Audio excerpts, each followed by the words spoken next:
this is going to be great. Welcome to the White House Pod with David A.R. White. Welcome to the White House Pod Dare to Dream. We have an unbelievable guest here today. She's special in so many different ways. That sounds weird when I say that, but it's true. And I'm excited because Tracy Duhon, okay? I've met you several times over the years, but the amount of conversation that you and I have had is very limited in the last, I think I have known you maybe 12. About 12 years. 12 years. And the reason being is so many years ago, we were on the set of, your daughter was on the show that Abigail we were producing. was This Is Our Time you were doing, yes. Yeah, we were producing a movie called This Is Our Time. Lisa Arnold was directing it, and Abigail, where is your Abigail? So Abigail's 24 now. She would have been 11. She's somewhere around 11. Yeah. And I just had Ava, so we had to be on. Well, she was a minor. Is Abigail the oldest? No, Joshua is. Okay, okay, and so and I don't think I knew you guys very well at that point, but we just knew of. Had you invested in that movie as well? Not that one. No. Abigail was we just invested in the our movie. time, Right, as Troy would say, on the set. We're having to sit on the set with our girl, but it was awesome. Well, I remember because Troy is bouncing Ava. Was it Ava then at the time? Yes. On his lap, and your husband, of which you guys have been married for how many years? 29 years. Wow, which is like 400 in Hollywood. Yes. But you don't live in L.A. right now. Well, that's right. I'm looking at houses. Yeah, I heard that. But you guys live in. Are you from Louisiana originally? Born and raised. Okay. Born and raised. Yes. And so I meet Troy. I think I might have met him for the first time, or maybe I'd met him before. But it was like around the first time. Yes, it was. And he's bouncing Ava on his lap, and he says, David, I got this great idea. Yes. It's going to be amazing. We have the book by Rice Brooks. We have a song by the Newsboys, and it's called God's Not Dead. And you guys need to make a movie out of this. And then he goes on to, it's apologetics, and it's going to be amazing, and da-da-da-da-da-da-da-da. And actually, now people pitch me things nonstop. I'm sure they do, and have yes. forever. And I was like, good grief. This is actually a brilliant pitch. Almost. Now, Troy will say it came from the Lord. Yes. And I would say, I would concur. But at the time, we're humans. Yes. And when you talk to somebody, and you probably thought this man he's crazy. Well, he's he's also like, there's a baby. Here's a baby going, and talks. Troy's very, very. Yes. So when you were dating Troy, did he talk that fast? Always. Always. That's how he got me to date him, because I think I missed some things in there. No, I'm just joking. Where did you guys meet? In college? Or Believe it or not, he sold me my first new car 34 years ago. That. Sure, you guys have how many cars? How many car lots? All over. Lot, just right? a lot, yeah. Okay, all over. And so. So were you a college girl? Like how young? Or like were you like? I was 21. Okay, yeah. And you're like, hey, I need a new car. Yeah. What kind of car did we get? So we went to a Nissan store, which actually we just had the privilege to purchase, because it was a big sellout of that with the gentleman who passed away. So we actually got to purchase the dealership that he met me in. Yeah. How about that? How cool is that? How cool is that? Was it a tough sell for him, or did he? Did he actually try to sell you the car, or did he first just try to give you his number? Like here, no, will you go out with me? He actually wanted a different car, and he sold me on another car, and so that I didn't keep too long. Had you guys gone out on a date before you purchased that car? No. Okay, so you purchased a car first. So he actually did it in order of like, he did it in order. Like, I'm doing my job first, yes. and then after, as soon as you had signed the paperwork, was it like, then here's my number, or like how does a car? He came around where I was. I was selling jewelry. I was doing different things, and he would show up wherever I was. He would show up, and at that time was a 300 ZX. So he would show up in every different color car. I mean, because he had the cars, he would just drive whichever one. So yeah. To show up at your work? To come take me on a date, take me to lunch, but yeah.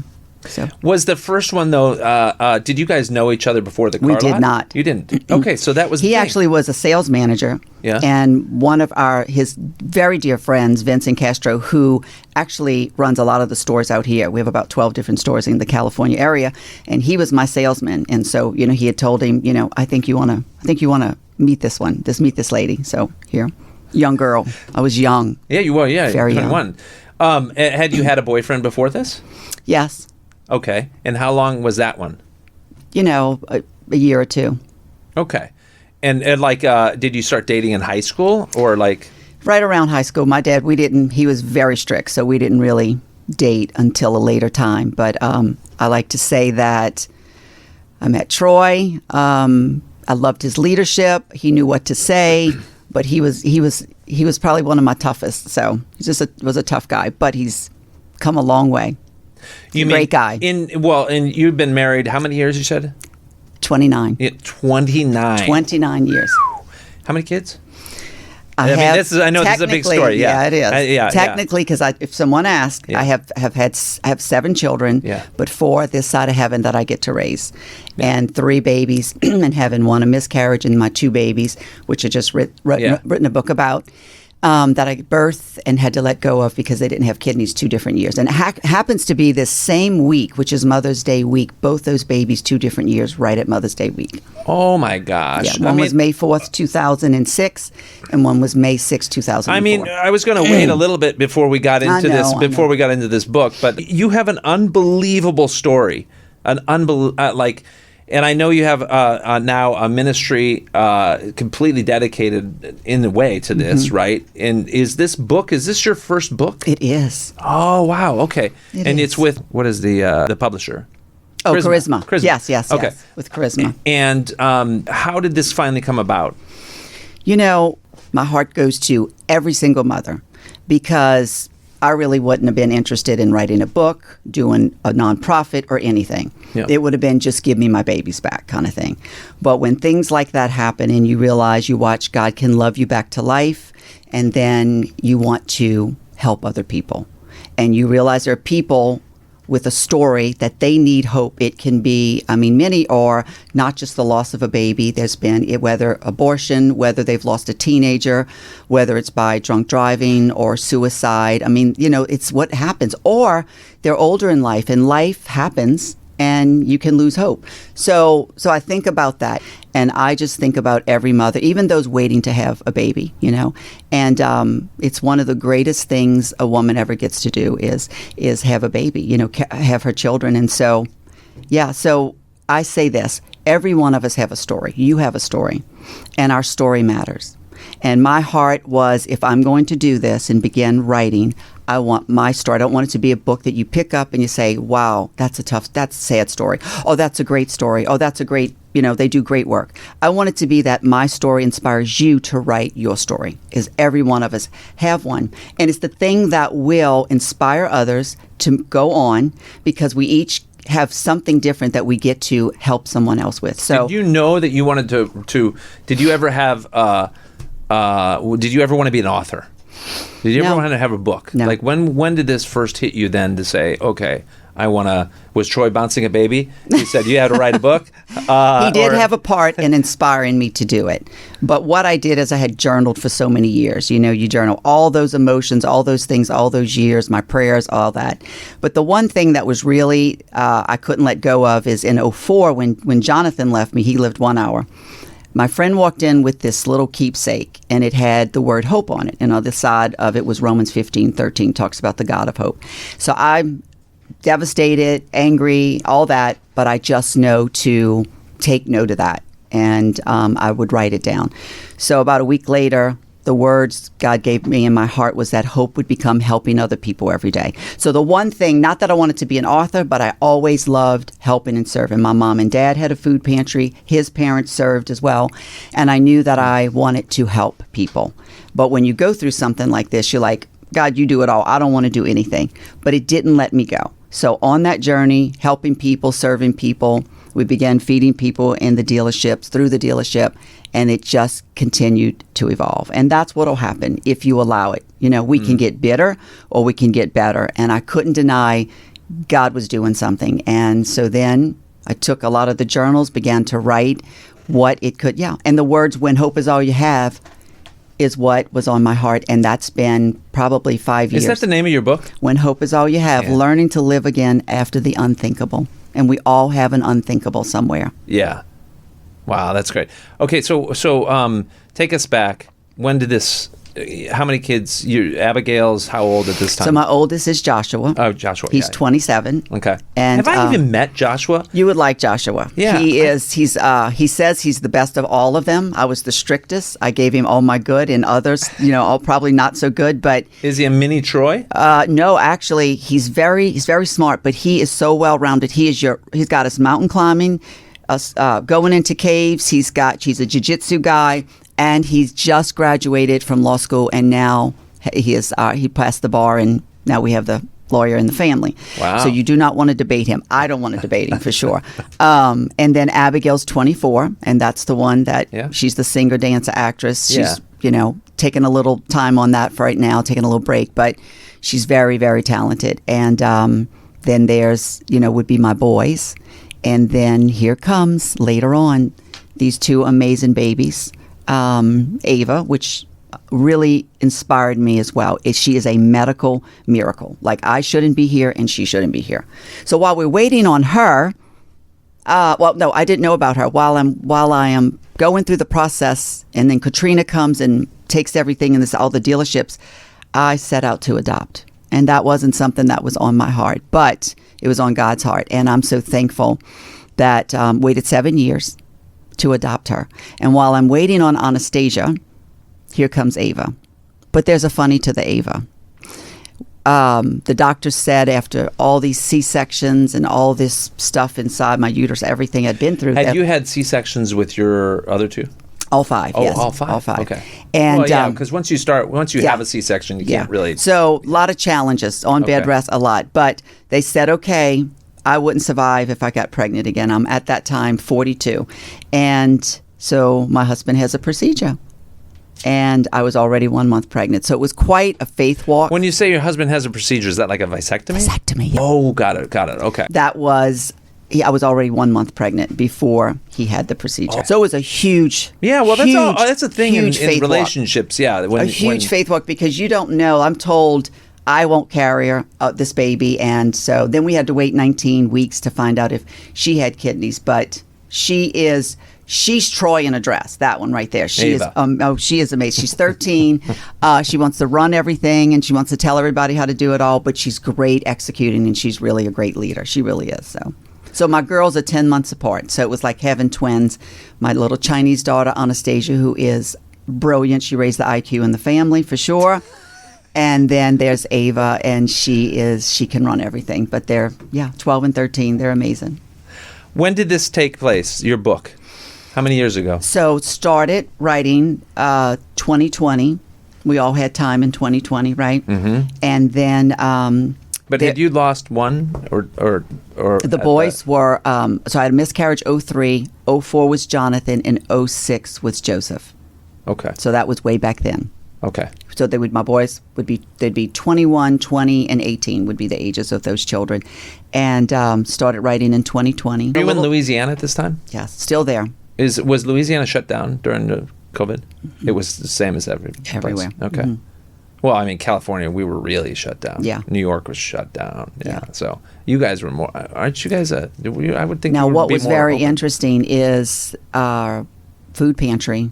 Yeah. Because, Could you keep it open? We could keep it open because it was a necessary. Yeah. And so we were able to keep that open. That's great. And, it was really incredible. And nobody got COVID there. It was just it was blessed tremendously. 2020, you start putting this together? Mm-hmm. Yeah. And you have time to write. Did it just flow? Well, I don't use commas and periods, so I write like I talk. And so I must have missed that class, I guess. That's the one they teach you in Louisiana. You don't need any commas or periods. Just keep talking. Just keep talking. Were you a cheerleader when you were younger? I was. I was in the parades. Okay. I would do that. So were you like Abigail in a way, that performer? No. I wasn't. No, she is very talented in that. My talent went more into the beauty industry of doing hair and all that for a while. Well, your hair looks incredible Thank today. You. Appreciate it. I had some Do amazing. You just roll girls. out of bed every day and look like that? You have I need the T-shirt. I wake up like this. No, I don't. It takes a little paint, a little work, but it's fun. And you look like you work out though a lot. I am. My son is the jiu-jitsu guy. He's got my girls doing jiu-jitsu. He wants them to be able to protect themselves. Yeah. So he's 230 pounds, and he's Wow. totally wrestling these girls. How big is he? How tall is he? He's 5'10". And he's 230? He's cutting. If he hears me on here, he's cutting right now. So he's getting, What does he want to cut down to? probably 190, something like that. And Wow. so he knows how to bulk up. And so he and I are training together. Okay. And maybe on my bucket list, I'll do a fitness thing within a year. He and I will do one together. Yeah. Yeah, what's I on your see that bucket happen. list? I see that happening. What's on your bucket list? What's on my bucket Yes. list? Well, I don't know. That's we have lots of things on our bucket list, You want to climb some mountains with us? Nah, It's probably. so amazing. I don't know about real mountains. They I are like to do- amazing. He's done 1,000 feet mountains. He's amazing. Yeah, but, it's we He's used crazy, to do but those amazing. when we were in Kansas. I'm from Kansas, so we would go to Colorado and hike, and it took we had one at Pikes Peak was like 7.5 miles. Yeah, up. I rode. It's at 14,000. Yeah. We did bikes down that. It was amazing. Yeah, it's tall. So you start writing in 2020. When does this book get done? It got done in this. It was done this last year. It can be pre-ordered now, though. So that's Where do they exciting. go? They go to tracyduhon.com/book. Okay. Yep. And then now you have a ministry though as well, right? Yes. What's it called? So it's the What hope? hope. It's with the hope of helping other people every day became Giving Hope, where love changes everything. And so it started off feeding people.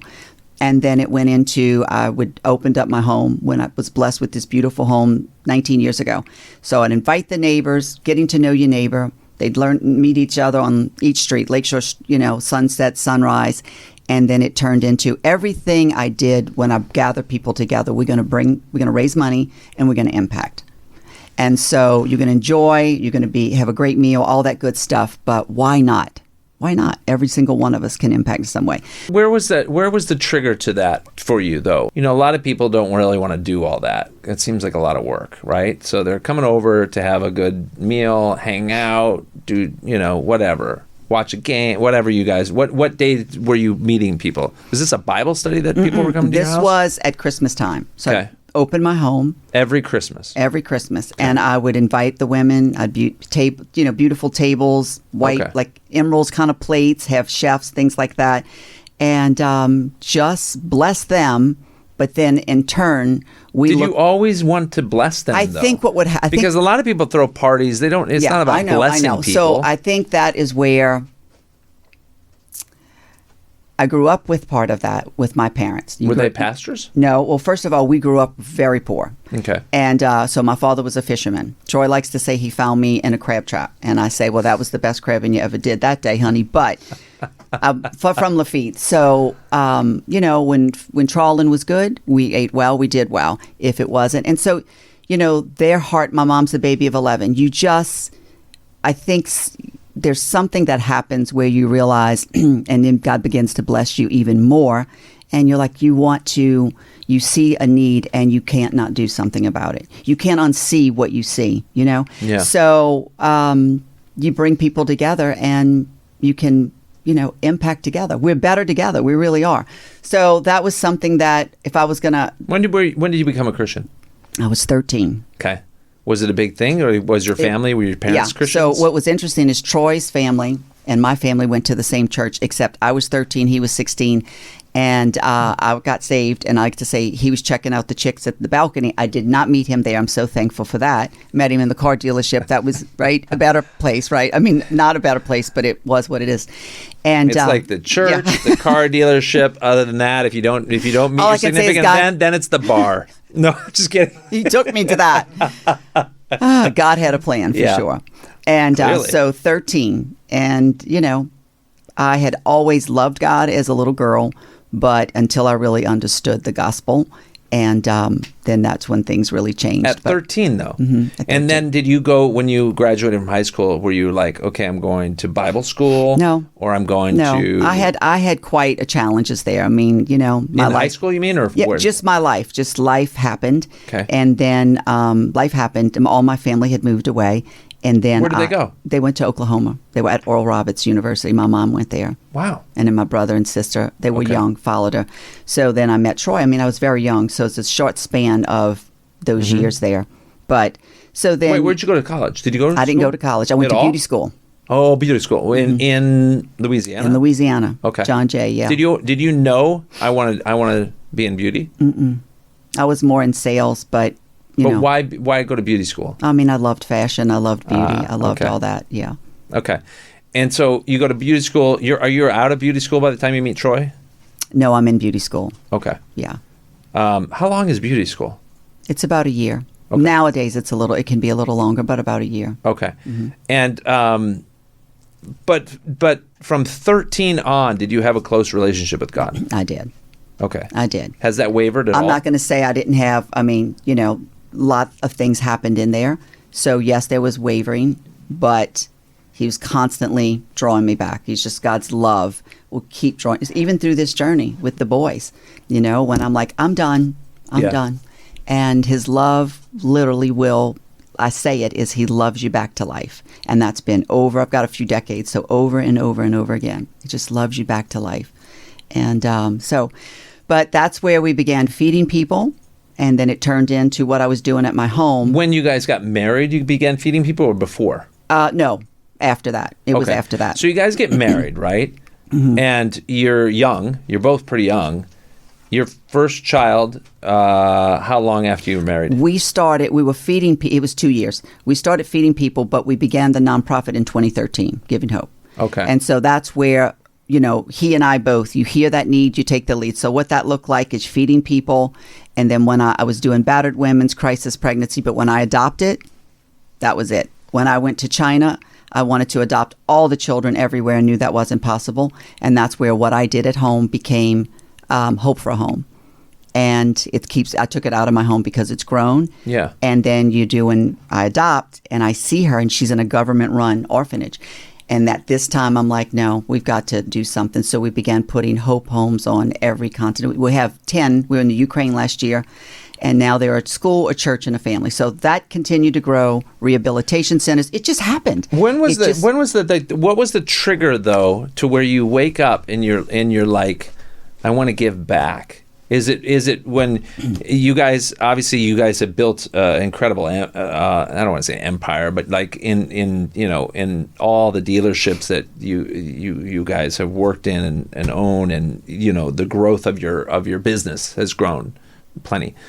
Is there a time where you're like, you feel like you're coasting and you gotta like you ramp it up, or was it through this period, when you went through the hardship that you felt the boom of the Lord going, hey, he took hold of your heart? Yeah. In the beginning, I'd say this. Josh and Abigail were young, 3 and 6. And I would go to the dealerships. Family is everything to me. Always has been. And that's how my mom raised it, was with us, with your whole family. It's everything. And so I would take my word for today. I would make some copies and I'd go love on a certain day of the week. Go love on all the employees, bring them brownies, all that, or cookies like you guys had today, and make them that family, like they would feel like family. Then Katrina hits. And this is where we began we partnered with our local church. You always had it though. You always had that giving spirit though. But I was raised in it as well, really raised in it. And so my mom would give you her shirt off her back. I mean, she would.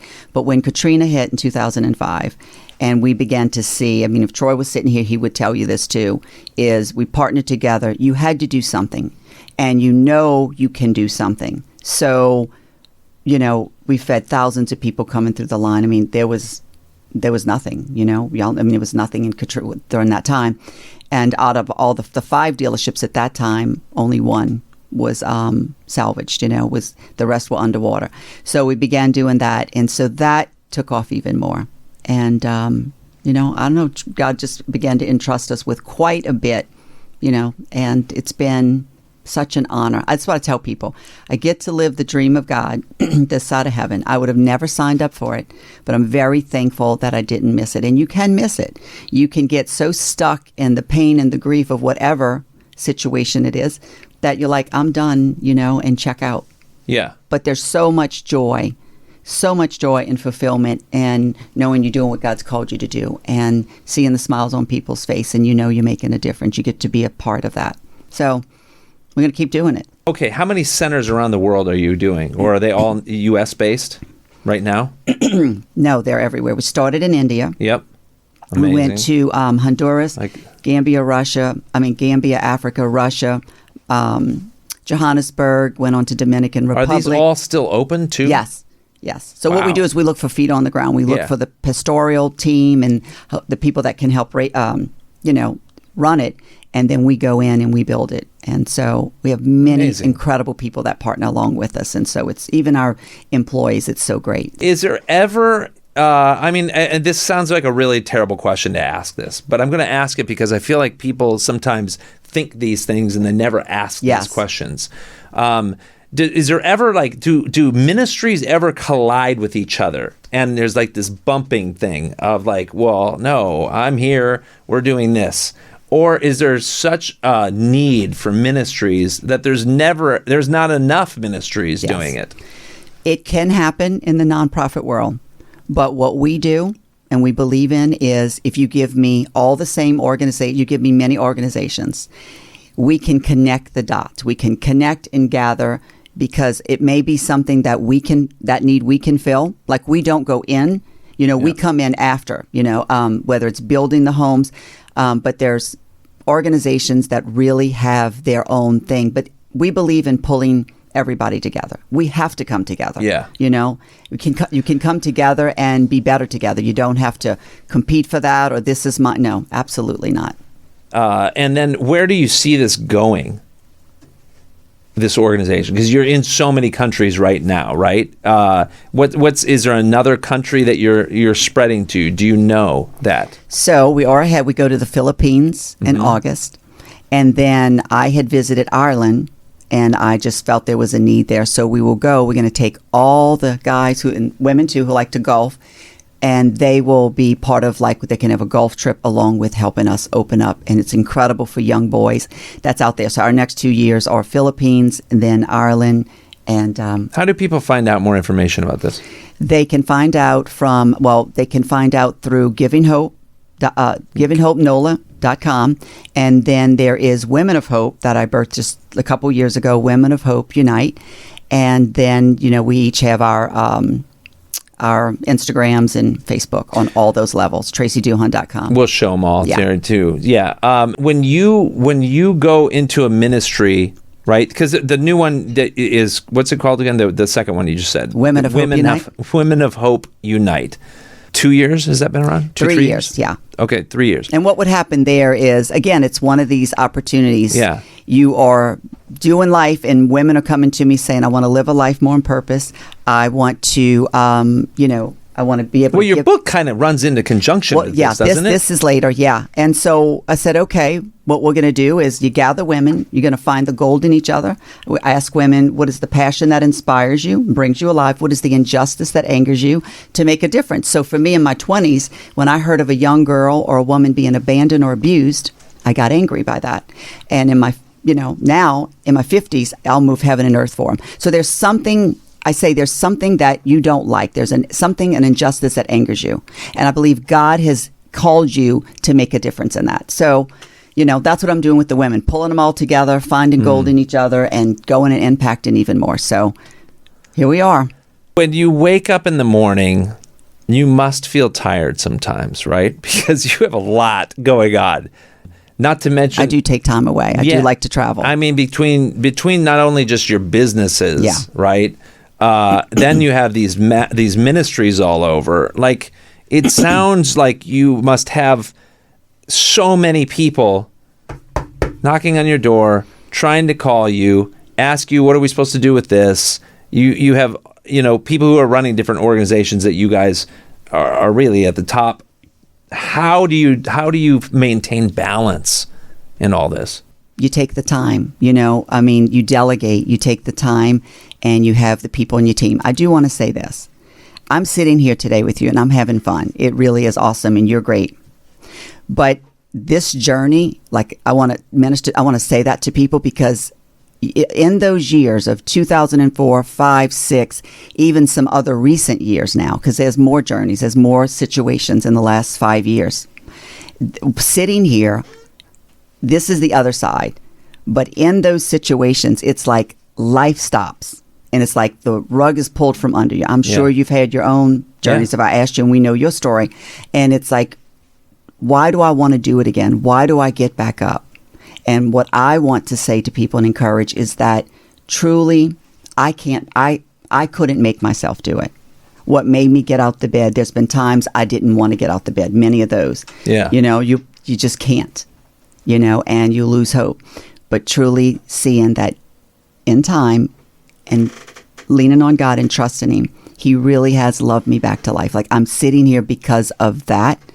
And you find that you are stronger than you realize, but then God will show you these new gifts, these new things that He's got in you, even at our mature ages, you know. And of 33. Why are you laughing? Well, I mean, why is Dylan I'm curious laughing? which one of us is older? Well, that would be Senor Blanco over here. Well, all right. So I have to say this back to the God's Not Dead thing here. Yes. Because they're telling us that we got to wrap up. Okay. So we end up making God's Not Dead, and you and your husband believe so much in. Obviously, the inception of it came from, I don't know, I don't want to give Troy all the credit here. How about that? It was birthed right there. Well, it was birthed there, on the set but with I don't. you. But I'm sure that you guys had these conversations beforehand, because I'm 100% sure that Troy. Yeah, it would have been the thing of, what about our children later? And that's where Dr. Rice Brooks called him, and they began debating, sitting there, of two of three of our children would walk away from their faith when they go into college. Yeah. And so that was something always on my heart, is that our children would, you know, stay the course. Well, that is amazing. And I just want to say truly from the bottom of my heart that I can't even believe it's been this long since we have seen each other at a lot of premieres and talked to each other in passing. But this has truly been special to me. First to time, have real you here. FaceTime, And I think it's great what you do in here. This is awesome. Oh, thank you very much. Yeah. Well, I mean, it's a platform for people's stories such as yourself. Our book comes out when? Can be pre-ordered now. And what's it called again? It's called When Hope is All You Have, Learning to Live Again After the Unthinkable. Yeah. It's going to be great. The story is amazing. I've heard the story. I'm excited to read the book because it's I'll sign you a copy. I would love that, actually. I would love that. Okay. It's an incredible thing. And most people think, you know, when you look at people who have means or who have accomplished certain things, they never actually realize the amount of hardship and the struggle and the pain that you have to go through. And it's what God shapes us so beautifully to, or, you know, really, he doesn't waste ultimately, it. He doesn't waste it, and He doesn't want you to waste it, to ultimately then go and do amazing things like this. And on behalf so we need everybody. Yeah. We need everybody. On behalf of everybody but listening, thank you first and foremost for telling us to go make God's Not Dead and giving us the inception, the morsel to say go and do that. And also thank you for coming beside us and helping in the funding and the structuring of stories in so many different ways. We're on our 5th installment, and it wouldn't be even possible without you and Troy. Let's do some more. Yeah. Thank you so much for that. You, and thank you for this book. And make sure you get this book. And the name of it is? When Hope is All You Have. Yeah. And you guys are going to want to tune into YouTube, because you can see Tracy and like her climbing mountains, photos, the ministry, so many wonderful things on the YouTube at David A.R. White. We're on all podcasts, Apple, Google, Spotify, iHeartRadio, Alexa, wherever podcasts are being run. Dylan has put us there. So thank you, Dylan. Thank you, Tony. You guys are wonderful. And thank you, Tracy, for joining us today. God bless you, sister. Thank you. Until next time.